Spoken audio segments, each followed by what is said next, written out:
बात बहुत पुरानी है। जब किसी गांव में एक लोहार अपने बेटे के साथ रहा करता था। लोहार बहुत ही नेकदिल और समझदार इंसान था। गांव में उसका एक बहुत ही पुराना सा मकान था, जिसमें सिर्फ दो ही कमरे थे। एक कमरे में दोनों बाप बेटे रहा करते थे और दूसरे कमरे को उन्होंने अस्तबल बना रखा था, जहां पर उनका घोड़ा रहा करता था। वह घोड़ा बहुत ही शानदार और ऊंची नस्ल का था। सालों पहले बूढ़े लोहार को घोड़े का बच्चा किसी ने तोहफे के रूप में दिया था। लोहार ने भी एक बाप की तरह उस घोड़े को पाला। वह हमेशा कहता था कि उसके एक नहीं बल्कि दो बेटे हैं। जब वह घोड़ा जवान हुआ तो चारों ओर उसकी खूबसूरती की धूम मच गई। दूर दूर से लोग उस घोड़े को देखने के लिए आते थे और उनकी तारीफ किए बिना नहीं रह पाते थे। पास ही के गांव के एक सेठ को इस घोड़े की खबर मिल गई। सेठ को घोड़े पालने का बहुत ही शौक था। एक दिन वह लोहार के घर आया और जब उसने घोड़े को देखा तो घोड़ा उसे इतना पसंद आया कि उसने घोड़े को मुंहमांगी दाम देने की बात कही। लोहार ने बड़ी ही नरमी से कहा, जनाब, यह घोड़ा नहीं बल्कि मेरा बेटा है और अपनी औलाद को कोई बेचता नहीं। वह सेठ बड़ा ही मायूस होकर वहां से लौट गया, लेकिन जाते जाते उस बूढ़े लोहार को खड़ी खोटी सुनाता रहा कि लोहार के पास खुद के खाने के लिए तो दाने हैं नहीं और उसने इतना शानदार घोड़ा पाल रखा है। यह घोड़ा तो किसी रईस के अस्तबल की शान होना चाहिए। इस तरह वह सेठ लोहार को खरी खोटी सुनाते हुए वहां से चला गया। कुछ ही दिनों के बाद गांव के ही कुछ लोग उस लोहार के पास आए और उसे समझाते हुए कहने लगे, भाई, तुम एक गरीब आदमी हो और इस ऊंची नस्ल के घोड़े को तुम कितने दिनों तक संभाल कर रखोगे। जब तुम्हें इस घोड़े की अच्छी कीमत मिल रही है तो तुम इसे बेच क्यों नहीं देते? कहीं ऐसा न हो कि किसी दिन यह घोड़ा कोई चुरा कर ले जाए और तुम सिर्फ हाथ मलते ही रह जाओ। उनकी बातें सुनकर लोहार सिर्फ मुस्कुरा देता और उनको धन्यवाद कहकर वापसी का रास्ता दिखा देता। गांव वाले भी नाक भौं सिकोड़ते हुए उसके घर से चले गए। बूढ़े लोहार की एक आदत थी कि वह साधु सन्यासियों का बहुत ही आदर सत्कार किया करता था। जब भी उसके दरवाजे पर कोई साधु संत या सन्यासी आता तो लोहार उसे खाना भी खिलाता। एक दिन साथ के गांव वाले उस सेठ ने लोहार से घोड़ा हथियाने की एक तरकीब सोच ली। उसने अपने एक बूढ़े नौकर को साधु के भेष में लोहार के पास भेजा। वह नकली साधु जब लोहार के घर पर आया तब लोहार ने अपनी आदत के मुताबिक उस नकली साधु का आदर सत्कार किया और उसे खाना भी खिलाया। इसके बाद वह नकली साधु लोहार के घोड़े को देखकर कहने लगा, मैं इस घोड़े के बारे में एक राज की बात जानता हूँ। यह घोड़ा एक खास नस्ल का घोड़ा है जो सिर्फ अमीर और रईस लोगों को ही रास आती है। इस नस्ल के घोड़े घर में रह रहे जवान आदमी की मौत का कारण बन सकते हैं। जाते जाते उस नकली साधु ने लोहार को चेतावनी दी और कहा कि ऐसे घोड़े अपने मालिक के नसीब को पलट कर रख देते हैं। लोहार ने उस साधु की बात बड़ी ही गौर से सुनी और कहने लगा, जो कुछ भी मेरे नसीब में है वह परमात्मा ही अच्छी तरीके से जानता है। इसीलिए मैं अपना हर काम ईश्वर की मर्जी पर छोड़ता हूँ। अगर यह घोड़ा सचमुच मेरे लिए एक मुसीबत है तो मैं इस मुसीबत का सामना करने को तैयार हूँ, लेकिन मैं इसे किसी भी कीमत पर बेचूंगा नहीं। मैंने इसे अपने बेटे की तरह पाला है। अब तो उस नकली साधु की हर कोशिश नाकाम रही और वह मायूस होकर वहाँ से लौट गया। क्योंकि लोहार साधु सन्यासियों का बड़ा ही सत्कार करता था और उसकी बातों को मानता था, इसीलिए साधु की बातों ने लोहार के मन में हलचल सी पैदा कर दी। वह सोच में पड़ गया, क्या सचमुच इस घोड़े के साथ कोई ऐसा राज जुड़ा हुआ है जिसके बारे में मैं नहीं जानता और फिर एक दिन ऐसा भी हुआ जब लोहार और उसका बेटा सुबह उठे तो उन्होंने देखा कि साथ वाले कमरे का दरवाजा खुला हुआ है। घोड़ा वहां से गायब था। परेशान होकर वे दोनों आस पड़ोस में अपने घोड़े को ढूंढने लगे, मगर उन्हें घोड़े के बारे में कुछ भी पता नहीं लगा। लोहार ने अपने बेटे से कहा, बेटा तुम जवान हो, जरा आसपास के इलाके में जाकर हमारे घोड़े के बारे में पता करो, उसको ढूंढो तो सही।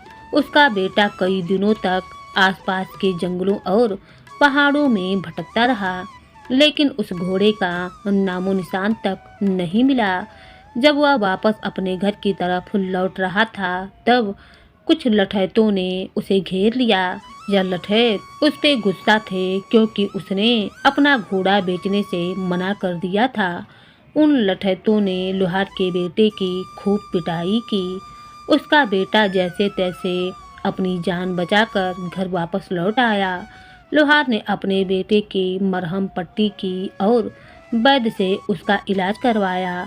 जब इस घटना के बारे में सब लोगों को पता चला तो सब लोग अफसोस करने के लिए लोहार के घर आए।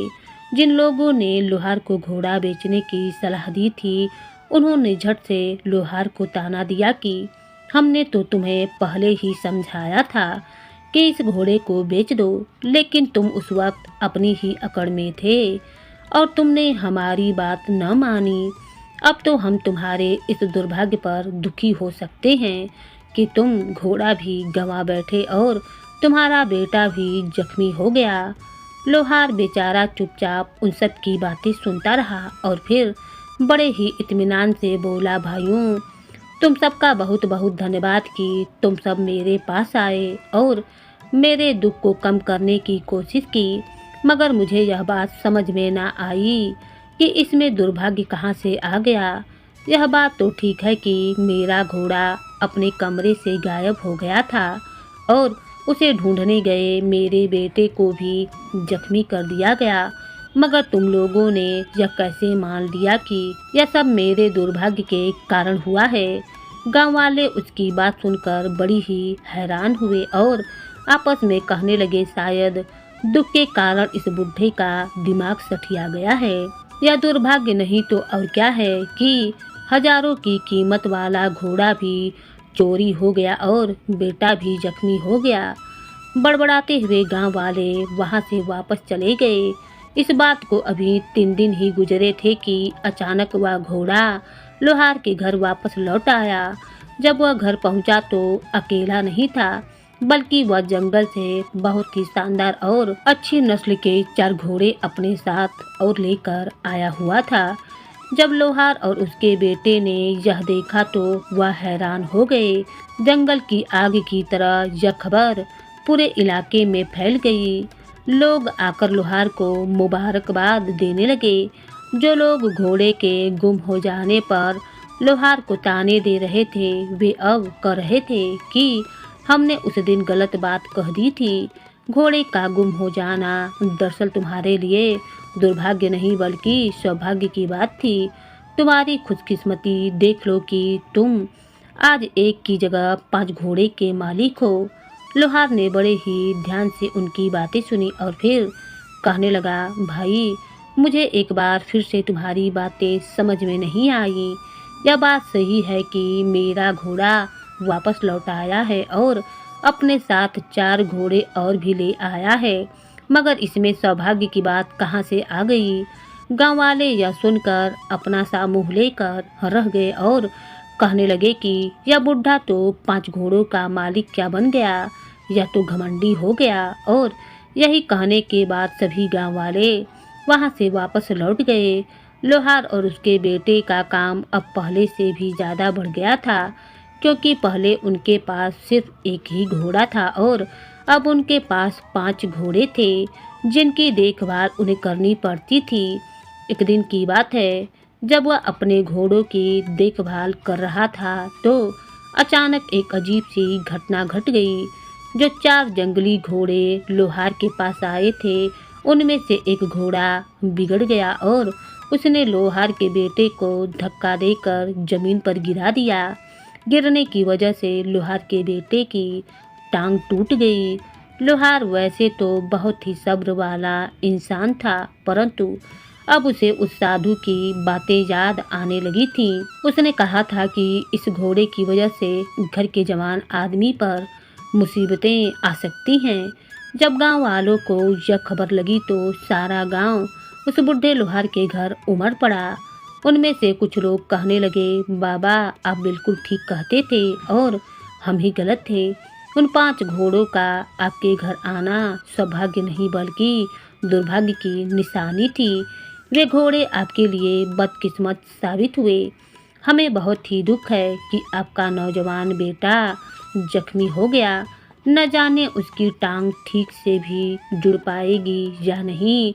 आप तो बूढ़े हो चुके हैं, आपका सारा कामकाज तो आपका बेटा ही करता था। अब तो उसके लिए मुश्किल और भी ज़्यादा बढ़ गई। लगता है आपकी किस्मत ही खराब है। बूढ़े लोहार ने एक ठंडी सांस ली और झुंझलाते हुए कहने लगा, गांव वालों, हर घटना में तुम लोग किस्मत को दोष मत दिया करो। जो बात जितनी हो उसके बारे में उतनी ही बात किया करो। मेरा बेटा गिरकर टांग तुड़वा कर बैठा है, यहाँ तक तो ठीक बात है। बाकी किस्मत के बारे में तो ईश्वर ही अधिक जानता है। लोहार की यह बातें सुनकर गाँव वाले गुस्से में कहने लगे, चलो भाइयों, यह बुढ़ा तो हर बार हमारी बेइज्जती ही करता है। यही कहकर सभी लोग वहाँ से चले गए। इस बात को भी अभी 1 हफ्ता ही गुजरा था कि उस राज्य पर एक पड़ोसी राज्य की सेना ने हमला कर दिया। अचानक युद्ध छिड़ गया। यह युद्ध कई दिनों तक चलता रहा, जिसमें उस राज्य की सेना के कई लोग मारे गए।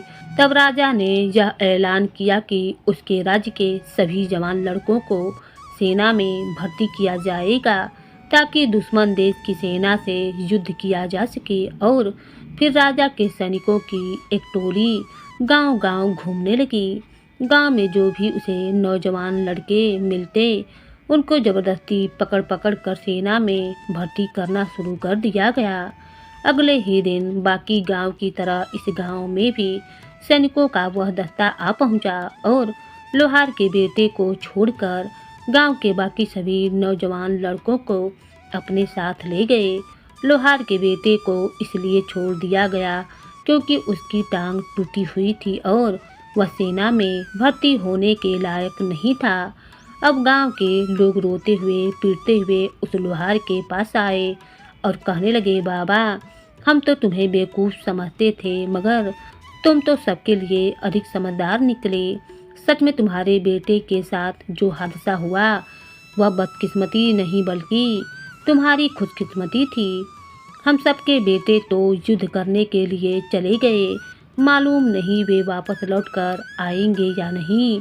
तुम्हारा बेटा तो घर में है और कुछ ही दिनों में ही वह ठीक हो जाएगा। लोहार ने उन सभी लोगों को दिलासा दिया और उन्हें समझाते हुए कहने लगा, भाइयों, अगर तुम असली बात को समझ लेते तो अब भी परेशान न होते। मेरा मानना तो यह है कि किसी भी घटना के पीछे कोई ना कोई कारण जरूर होता है। इसके बारे में वह ईश्वर ही हमसे बेहतर जानता है। इस तरह से समझा बुझाकर लोहार ने गांव के लोगों को वापस भेज दिया। कुछ दिन गुजरे और वहां के राजा की सेना ने दुश्मन की सेना को हरा दिया। अब चारों तरफ युद्ध की जगह शांति होने लगी थी। राज्य के राजा ने सोचा कि युद्ध अब समाप्त हो चुका है तो उसे अपनी प्रजा के बारे में जानना चाहिए, लोगों के दुख दर्द का पता करना चाहिए, ताकि युद्ध के बाद जो भी हालात हैं उनको समझा जा सके। एक दिन राजा ने सभी गाँव वालों को अपने महल में भोजन करने का न्योता दिया। सारा गांव महल में जमा हो गया और बुढ़ा लोहार भी वहीं पर मौजूद था। गाँव वालों ने राजा को लोहार के साथ घटी हुई सभी घटनाओं के बारे में विस्तार पूर्वक बता दिया कि किस तरह से उसका घोड़ा गुम हो गया और फिर घोड़ा अपने साथ 4 घोड़े और लेकर आया। फिर किस तरह से उसके बेटे की टांग टूट गई, लेकिन इस घटना की वजह से बेटे को युद्ध में न जाना पड़ा। सभी लोगों ने यही कहा कि लोहार किस्मत का धनी है। राजा ने लोहार को अपने पास बुलाया और कहने लगा, मैं तुम्हारी किस्मत के उतार चढ़ाव की कहानी सुन चुका हूँ। तुम्हारे जीवन की यह घटनाएं हैरान कर देने वाली हैं, लेकिन सबसे हैरान कर देने वाली बात तो यह है कि तुमने हर मुसीबत को बगैर किसी शिकायत के स्वीकार किया और उसका सामना किया। मैं यह जानना चाहता हूँ कि तुम्हारे अंदर इतनी हिम्मत और सब्र कहाँ से आए। बूढ़े लोहार ने राजा के सामने सिर झुकाया और कहने लगा, हुजूर, मेरी इस हिम्मत का राज यह है कि मैंने अपने जीवन में घटने वाली घटनाओं को एक चुनौती के रूप में स्वीकार किया। मैंने अपनी ज़िंदगी में यही सीखा है कि हर घटना, चाहे वह खुशी की हो या दुख की, दरअसल एक परीक्षा होती है। हमें खुशी में ना तो घमंडी होना चाहिए और ना ही दुख में मायूस होना चाहिए, बल्कि यह सोचना चाहिए कि ईश्वर जो भी करता है सबकी भलाई के लिए ही करता है। राजा उस लोहार की बातों से बहुत ही प्रभावित हुआ और कहने लगा, तुम्हारी इस हिम्मत और हौसले की वजह से मैं तुम्हें इनाम देता हूँ कि तुम्हें आज से गांव का मुखिया बनाया जाता है और इसके साथ ही तुम्हें एक अच्छा सा मकान और एक अस्तबल भी दिया जाएगा। साथ ही साथ घोड़ों की देखभाल करने के लिए 4 नौकर भी दिए जाएंगे।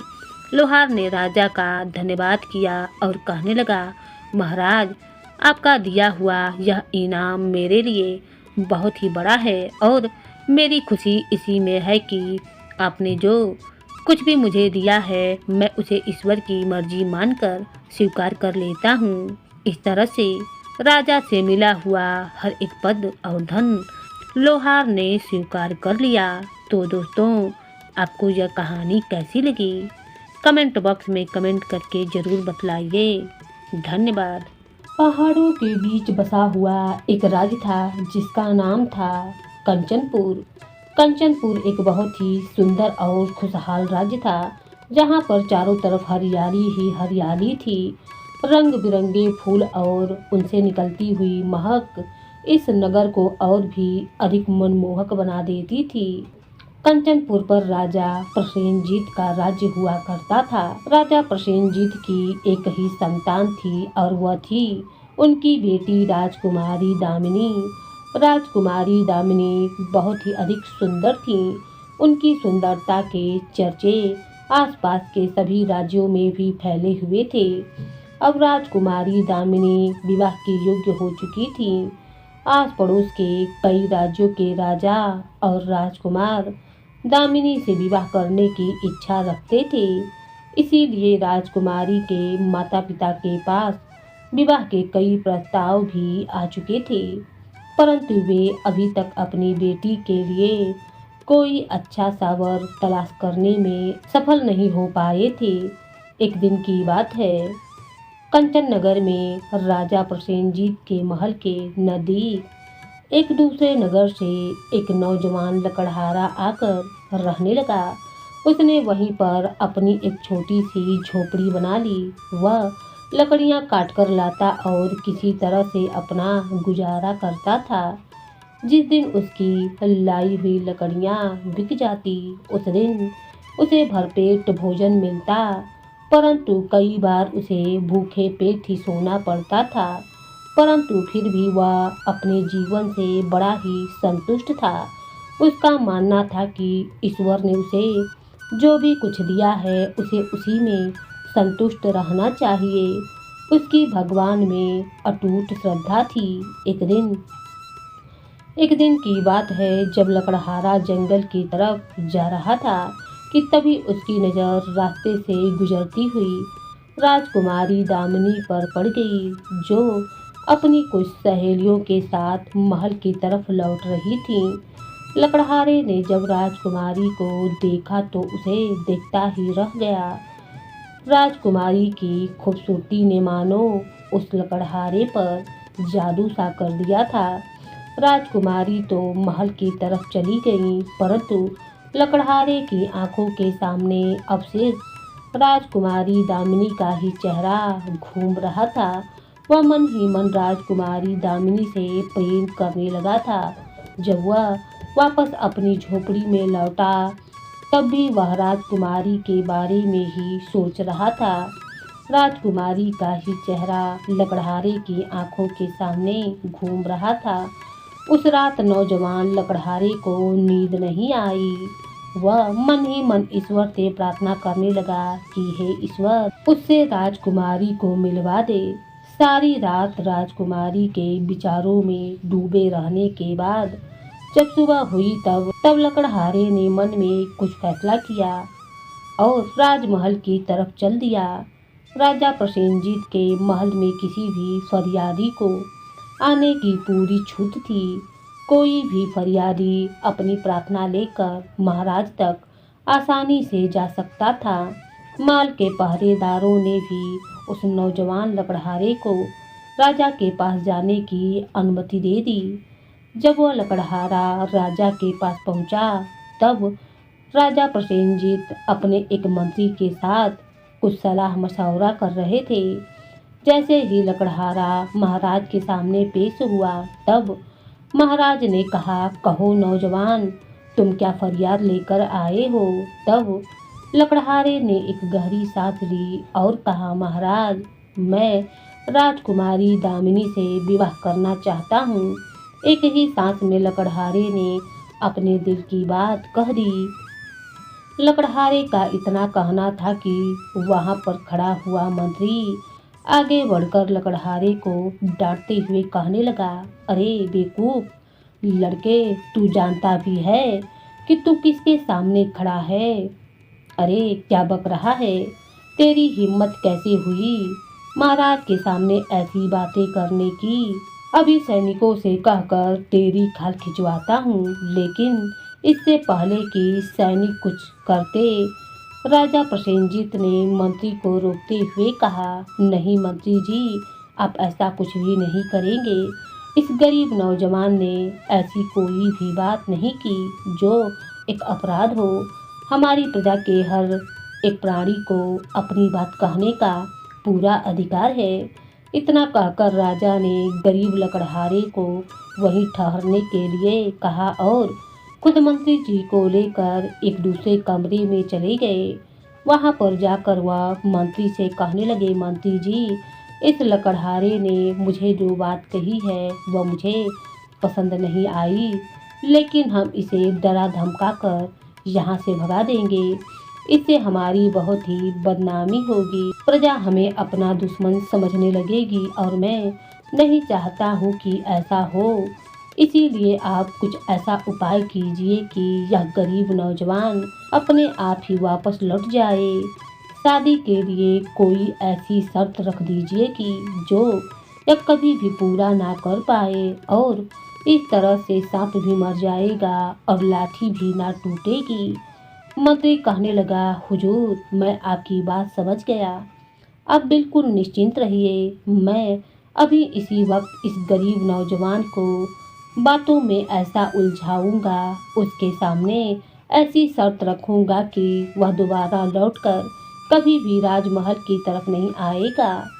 मंत्री लकड़हारे के पास वापस आया और कहने लगा, सुनो नौजवान, वैसे तो तुमने देख ही लिया कि तुमने जो गुस्ताखी की उसकी सज़ा तुम्हें मिलनी ही चाहिए थी, लेकिन हमारे महाराज इतने दयालु हैं कि उन्होंने ऐसा नहीं किया, बल्कि वे तो चाहते हैं कि अगर तुम राजकुमारी दामिनी से विवाह करना चाहते हो तो वह भी हो सकता है, परंतु तुम तो जानते ही हो कि राजकुमारी एक राज परिवार की कन्या है और इसीलिए उनके लिए कई राजाओं और महाराजाओं के रिश्ते आए हुए हैं। यदि तुम एक शर्त पूरी कर दो तो तुम्हें भी उन राजाओं और राजकुमारों के बराबर समझ लिया जाएगा। यह सुनते ही गरीब लकड़हारे के चेहरे पर एक चमक सी उभर आई। वह कहने लगा, मंत्री जी, राजकुमारी से विवाह करने के लिए मैं कोई भी शर्त पूरी करने को तैयार हूँ। उसके लिए चाहे मुझे अपनी जान की बाजी ही क्यों न लगानी पड़े।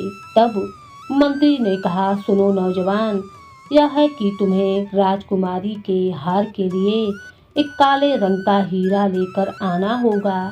यह काले रंग का हीरा बहुत ही दुर्लभ है। आज तक इसे कुछ गिने चुने लोग ही ढूंढ पाए हैं। अगर तुम राजकुमारी दामिनी के लिए वह काले रंग का हीरा ढूंढ कर ले आए तो तुम्हारा विवाह अवश्य ही राजकुमारी से हो सकता है। गरीब लकड़हारे ने जब मंत्री के यह शब्द सुने तो मानो उस पर बिजली सी गिर पड़ी। लकड़हारा सोचने लगा कि काले रंग का वह हीरा तो बहुत ही दुर्लभ है। शायद ही वह आज तक किसी को मिला हो। तो भला मैं उस हीरे को कैसे ढूंढ पाऊंगा।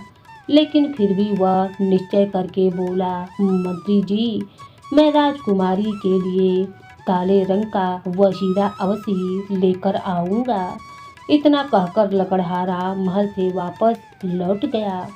शाम ढल चुकी थी। वह अपनी झोपड़ी में चला गया। सारी रात वह राजकुमारी की यादों में आंसू बहाता रहा और ईश्वर से प्रार्थना करने लगा कि हे ईश्वर, मुझे यह शर्त पूरी करने की शक्ति दें। सुबह होते ही लकड़हारा शर्त पूरी करने के लिए काले रंग के हीरे की खोज में निकल पड़ा। लकड़हारे को इतना मालूम था कि वह काले रंग का हीरा काले पहाड़ों की बर्फीली चोटियों पर ही मिलेगा। वह अपने सफर पर निकल पड़ा। चलते चलते वह उन काले पहाड़ों की वादियों में जा पहुंचा। लेकिन वहां पर काला हीरा किस पहाड़ की चोटी पर होगा यह उसे मालूम न था। वह इन काले पहाड़ों पर घूम घूम कर हीरे को तलाशने लगा। ठंडी बर्फीली हवाएं उसका रास्ता रोक रही थीं। ऐसा मालूम पड़ता था कि इस वक्त ठंड उसकी जान ले लेगी। मौत उसके सामने खड़ी थी। जब रात हुई तो वह एक चट्टान के नीचे बैठ गया। सारी रात वह जाग कर काटना चाहता था, लेकिन कब उसकी आंखें लग गईं उसे पता ही नहीं चला। जब सुबह हुई तो उसे ऐसा महसूस हुआ जैसे कोई उसकी बाजू हिलाकर उसे उठा रहा हो। जब उसने आंखें खोली तो देखा कि एक बुढ़ा आदमी उसके सामने खड़ा था और वह कहने लगा, नौजवान, तुम कौन हो और यहाँ पर क्या कर रहे हो? क्या तुम नहीं जानते कि यह इलाका बहुत ही खतरों से भरा हुआ है? जिस रास्ते से तुम आए थे वहाँ पर एक बहुत बड़ी बर्फीली चट्टान गिर चुकी है। अब तो तुम्हें उस चट्टान को काटकर ही अपना रास्ता बनाना होगा। उस बुढ़े की बात को सुनकर लकड़हारा घबरा उठा। उसने आगे बढ़कर देखा तो सचमुच उस रास्ते पर एक बहुत बड़ी चट्टान गिरी पड़ी थी। लकड़हारा वहां से निकलने के लिए रास्ता बनाने में जुट गया। पूरा दिन बर्फ तोड़ तोड़ कर रास्ता बनाता रहा, परंतु वह इतनी जगह भी न बना सका कि वहां से निकल सके। वह बहुत ही थक चुका था और फिर उसने अपनी पूरी ताकत से उस बर्फीली चट्टान पर एक भरपूर वार किया। इस वार पर चट्टान टूट गई और उनमें से एक काले रंग का हीरा दिखाई देने लगा। जब लकड़हारे ने वह काले रंग का हीरा देखा तो उसे अपनी हथेली पर रख लिया। अब लकड़हारे की आंखों में चमक आ चुकी थी। उसका दिल झूम उठा। उसे पक्का विश्वास हो गया कि यह वही काले रंग का हीरा है जिसे राजकुमारी से विवाह करने की शर्त के लिए उसे महल में लेकर जाना है। लकड़हारे ने वह हीरा उठाया और वापस कंचन नगर की तरफ चल दिया। कुछ दिन के सफर के बाद वह वापस कंचन नगर पहुंचा और सीधा राजमहल में दाखिल हुआ। मंत्री ने जब उसे देखा तो कहने लगा, गरीब नौजवान, तुम फिर से यहाँ पर आ पहुँचे। हालांकि उस दिन मैंने तुम्हें अपनी आखिरी बात कह दी थी। लकड़हारा कहने लगा, नाराज मत होइए हुजूर, मैं शर्त पूरी करके आया हूँ। यही कहते हुए लकड़हारे ने काले रंग का वह हीरा राजा के सामने रख दिया। पहली बार दुनिया का ऐसा बेमिसाल हीरा देखकर सारा राज दरबार दंग हो गया। हीरा देखकर राजा प्रसेनजीत भी हैरानी में डूब गया। अब शर्त के मुताबिक लकड़हारे ने राजकुमारी से विवाह की बात कही। उसे पूरा विश्वास था कि अब उसकी इच्छा पूरी होने वाली है, लेकिन तब मंत्री ने उसे तसल्ली देते हुए कहा, देखो नौजवान, इस बात में कोई संदेह नहीं कि तुमने एक बहुत ही बेमिसाल हीरा ढूंढा है, लेकिन अभी एक आखिरी शर्त बाकी है। अगर तुम उसे भी पूरा कर दो तो तुम्हारा विवाह राजकुमारी से अवश्य ही करवा दिया जाएगा। विश्वास करो, यह तुम्हारे लिए आखिरी शर्त होगी। मंत्री की यह बात सुनकर लकड़हारे पर मानो बिजली सी गिर पड़ी, लेकिन फिर भी उसने अपने आप को संभालते हुए कहा, तो हुजूर, वह आखिरी शर्त क्या है? मंत्री कहने लगा, राजकुमारी के कानों के झुमकों के लिए 2 बड़े बड़े सफ़ेद मोती चाहिए, ऐसे मोती जो सारी दुनिया के लिए बेमिसाल हो। लकड़हारा मंत्री की बात को सुनकर कुछ परेशान सा हो गया, लेकिन उसने हिम्मत ना हारी। वह वापस अपनी झोपड़ी में लौट आया। उस रात को भी वह बड़ी ही बेचैनी में रहा। अगली सुबह वह फिर से उठा। उसने ईश्वर से प्रार्थना की कि वह इस आखिरी शर्त को भी पूरा कर पाए। लगातार कई दिन तक चलने के बाद वह एक समुंदर के किनारे पर पहुंचा। उसे विश्वास था कि वह समुंदर से मोती लेकर ही वापस लौटेगा।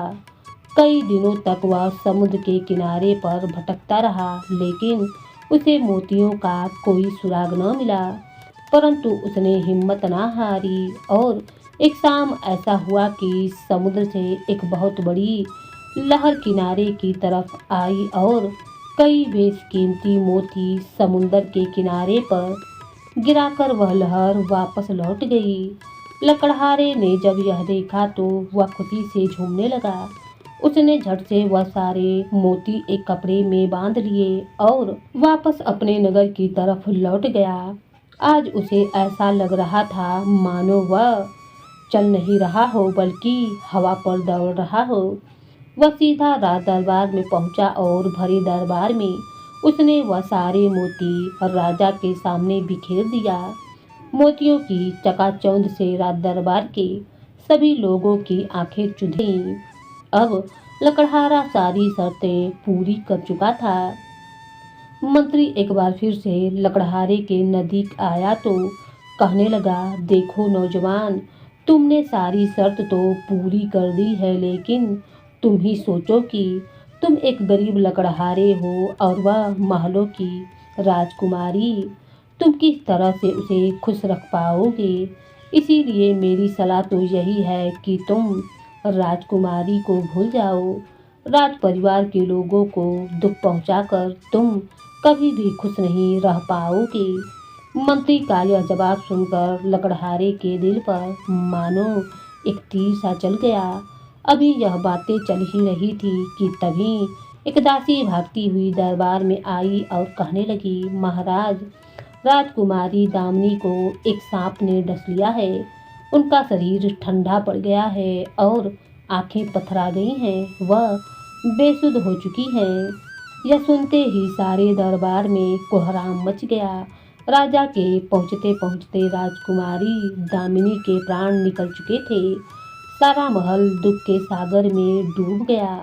राजा पर ऐसा असर हुआ कि वह दुख के कारण मानो पागल सा हो गया था। गरीब लकड़हारा जो पहले से ही मायूस था, अब उसकी आखिरी उम्मीद भी खत्म हो चुकी थी। दरबार के सभी लोग रोते चिल्लाते हुए दिखाई पड़ रहे थे, लेकिन वह गरीब लकड़हारा वहां चुपचाप खड़ा था।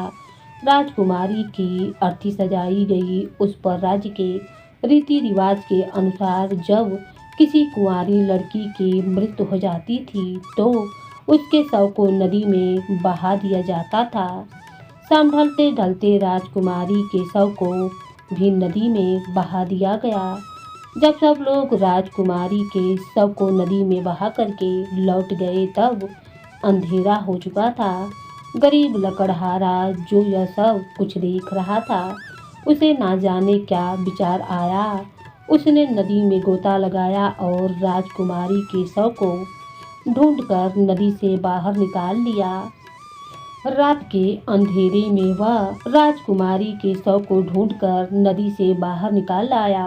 रात के अंधेरे में वह राजकुमारी के शव को कंधे पर लादकर अपनी झोपड़ी में ले गया।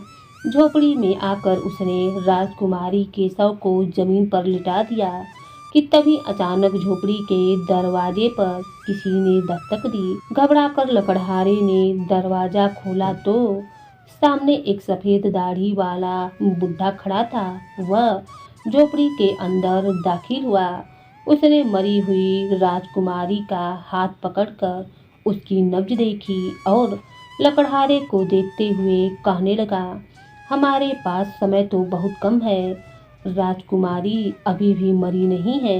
यही कहते हुए उसने एक दवा की शीशी लकड़हारे को दे दी और कहने लगा, इसमें से दवा निकालकर राजकुमारी के तलवों पर घिसो। लकड़हारा बड़ी ही हैरानी के साथ उस आदमी को देख रहा था। उसने तुरंत बुढ़े के कहे के अनुसार काम करना शुरू कर दिया। इधर बुढ़े की नज़र राजकुमारी के चेहरे पर टिकी हुई थी। कुछ ही पलों के बाद राजकुमारी के चेहरे पर हलचल सी होने लगी। लकड़हारा यह सब चमत्कार देखकर खुशी से पागल हो रहा था। बुढ़े ने फिर से एक दवा की शीशी उठाई, उसमें से कुछ बूंदें और राजकुमारी की नाक में डाल दिया। उसी वक्त राजकुमारी को एक छींक आई और उसने अपनी आंखें खोल दी। अपने आप को एक झोपड़ी में पड़ा देखकर राजकुमारी हैरान होने लगी और कहने लगी, मैं इस समय कहाँ पर हूँ और मेरे साथ क्या हुआ था जो मैं यहाँ पर आ पहुँची हूँ। लकड़हारे ने अपने आप को संभालते हुए कहा, आप बिल्कुल भी चिंता न करें राजकुमारी जी, आप इस समय मेरी झोपड़ी में हैं और बिल्कुल सुरक्षित हैं। इसके बाद लकड़हारे ने विस्तार से सारी बात राजकुमारी को बता दी। लकड़हारे के मुख से सारी कहानी सुनकर राजकुमारी कहने लगी, नौजवान, आज तुम्हारी वजह से ही मैं जिंदा हूँ, इसीलिए आज ही से मैं तुम्हारी दासी हूँ। लकड़हारा कहने लगा, नहीं राजकुमारी जी, दासी नहीं बल्कि आज से आप मेरे दिल की रानी हैं। उधर वह बुढ़ा अपना काम पूरा करके चुपचाप वहाँ से चला गया, जबकि राजकुमारी और लकड़हारे ने वहीं पर अग्नि के साथ फेरे लिए और एक दूसरे से विवाह कर लिया। लकड़हारा मन ही मन ईश्वर को धन्यवाद देने लगा कि आज उसके मन की इच्छा पूरी हो गई और फिर राजकुमारी लकड़हारे के साथ इसी झोपड़ी में रहने लगी। महलों के ऐशो आराम छोड़कर एक गरीब की झोपड़ी में रहते हुए राजकुमारी दामिनी बहुत ही खुश थी। धीरे धीरे दिन गुजरते गए, लेकिन राजकुमारी ने अपने वापस जिंदा होने का रहस्य किसी को भी ना बतलाया। हालांकि लकड़हारे की झोपड़ी से महल का फासला कोई ज़्यादा दूर नहीं था, लेकिन फिर भी राजकुमारी यही मानती थी कि वह इस गरीब लकड़हारे के लिए ही जिंदा हुई है। दूसरी तरफ राज परिवार की इकलौती बेटी की मृत्यु के बाद राजमहल में पूरी तरीके से सन्नाटा सा छा गया था। वहाँ की रौनक बिल्कुल भी खत्म हो चुकी थी। बेटी के दुख में महाराज की जिंदगी किसी मुरझाए हुए फूल की तरह हो चुकी थी। अब राज दरबार में वह पहले वाली चहल पहल न थी।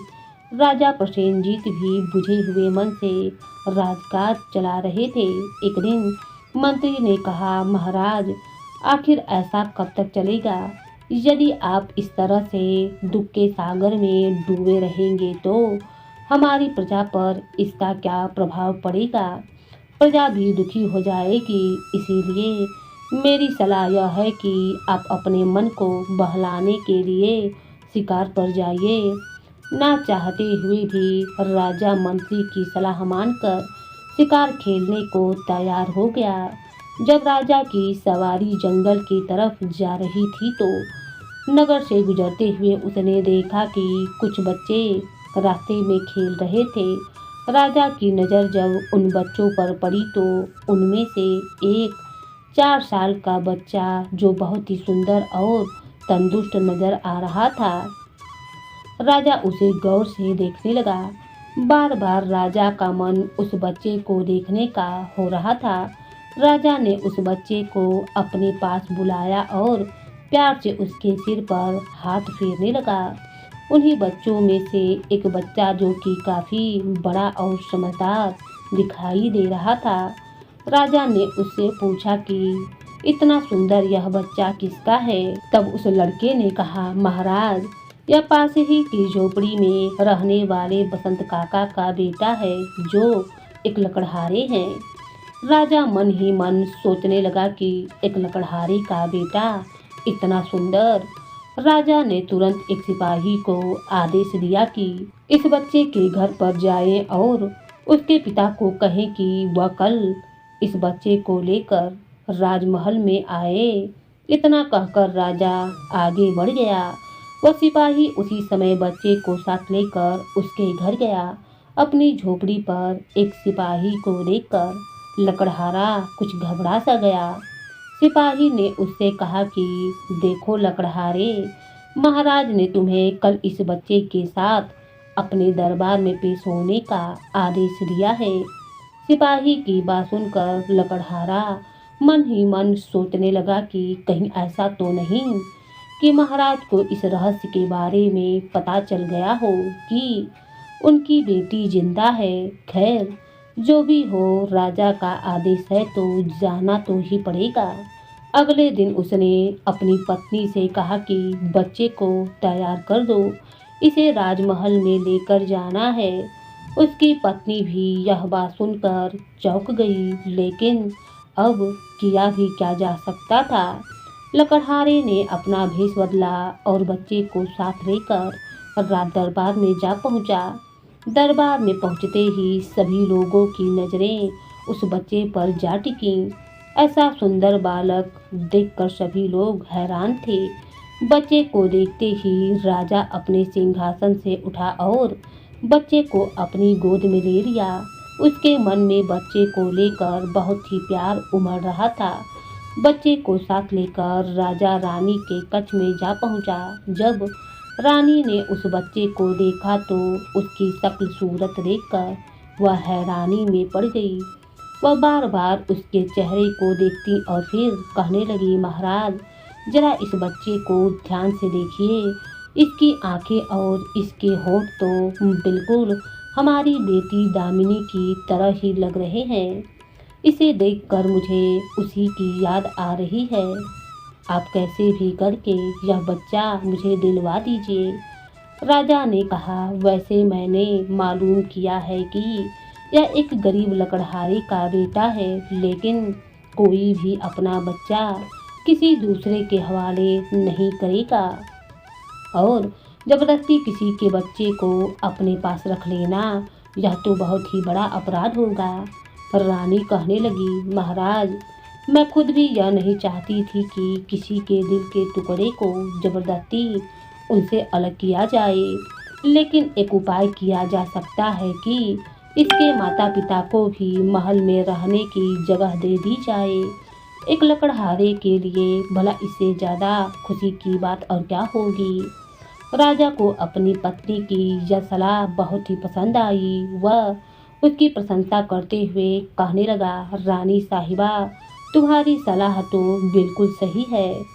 रानी के कमरे से बाहर आकर राजा बच्चे को लेकर जब लकड़हारे के पास पहुंचा तो कहने लगा, हमारी रानी तुम्हारे बच्चे को अपने पास रखना चाहती हैं, क्या तुम इसकी आज्ञा दोगे। लकड़हारा कहने लगा, महारानी की खुशी के लिए अगर मैं इस बात पर राजी भी हो जाऊं तो इसकी माँ यह भी बर्दाश्त ना कर सकेगी। वह बेचारी गरीब तो बेमौत मारी जाएगी। राजा ने लकड़हारे को तसल्ली देते हुए कहा, मैं इस बच्चे को माँ से अलग नहीं करना चाहता हूँ, लेकिन अगर इस महल के किसी कोने में तुम लोगों के रहने का इंतजाम कर दिया जाए तो उसमें हर्ज ही क्या है। बच्चा भी अपनी माँ से अलग नहीं होगा और हमारी रानी का भी मन बहल जाएगा।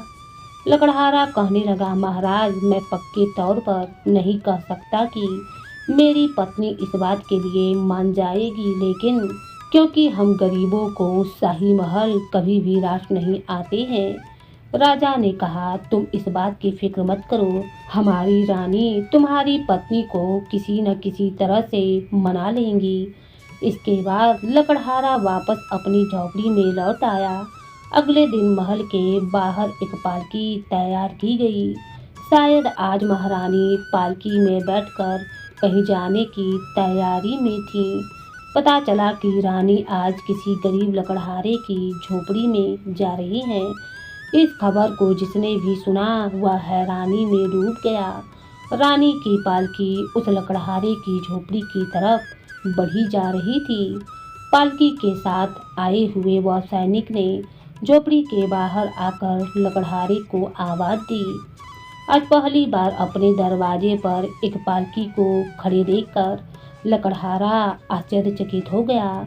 सैनिक ने लकड़हारे से कहा, महारानी जी आई हैं और वह तुम्हारी पत्नी से मिलना चाहती हैं। यह खबर सुनकर लकड़हारे का दिल धक सा हो गया। बदहवास लकड़हारा ने राजकुमारी को बताया कि लगता है कि आज बरसों पुराना राज खुल जाएगा।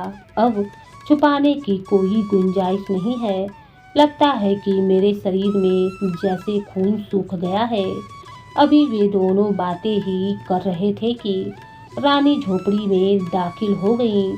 अपनी बेटी पर पहली नज़र पड़ते ही रानी मानो पत्थर की हो गईं और फिर उनके मुख से एक चीख निकल पड़ी, मेरी बेटी दामिनी। रानी को अपनी आंखों पर विश्वास ही नहीं हो रहा था कि आखिर मेरी मरी हुई बेटी कैसे जिंदा हो सकती है। मरने के बाद भला आज तक कोई वापस लौटा है? यह तो असंभव बात है। जरूर ही मेरी आंखों को कोई धोखा हो रहा है। और फिर रानी ने पागलों की तरह आंखें फाड़ फाड़ कर देखना शुरू किया। वह एक बार फिर से चिल्लाई, क्या तुम सचमुच मेरी बेटी दामिनी हो?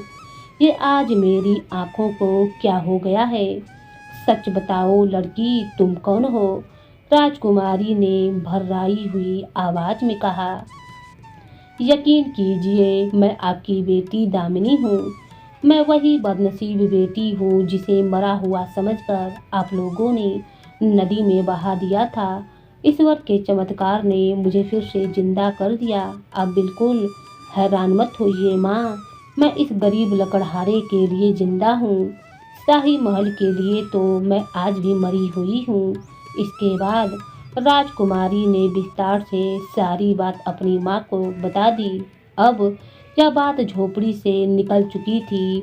बिजली की तरह पूरे नगर में यह बात फैल गई।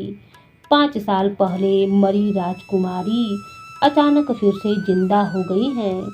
राजा प्रसेनजीत ने जब यह सुना तो वह खुशी के मारे पागल हो गया। वह पूरे बाजे गाजे के साथ लकड़हारे की झोपड़ी की तरफ चल पड़ा। पूरी शानो शौकत के साथ लकड़हारे और राजकुमारी को बच्चे सहित राजमहल में ले आया। राजमहल के सभी दरबारी नौकर चाकर उनके स्वागत के लिए हाथ बांधे खड़े थे। राजमहल में उनकी जय जयकार के नारे लगने लगे। राजा ने आगे बढ़कर लकड़हारे को अपने गले से लगा लिया। सारे महल में खुशी की लहर दौड़ गई। लकड़हारे ने जब यह सारा नज़ारा देखा तो सोचने लगा कि एक समय वह था जब वह इस राजमहल में एक फरियादी बनकर आया था, लेकिन अब वह एक गरीब लकड़हारा नहीं रहा बल्कि राजा का दामाद और उसका उत्तराधिकारी बन चुका था। अब कंचन नगर का होने वाला राजा था। राजा प्रसेनजीत ने उसके लिए एक अलग आलीशान महल बनवा दिया जिसमें उसकी बेटी और दामाद रहने लगे। तो दोस्तों, आज की यह कहानी आपको कैसी लगी यह कमेंट बॉक्स में ज़रूर बताइएगा। और हाँ, अगली वीडियो देखने के लिए तैयार रहिए क्योंकि अगली कहानी इससे भी मज़ेदार आने वाली है। तो चैनल को सब्सक्राइब तो ज़रूर कर ही लीजिएगा। धन्यवाद।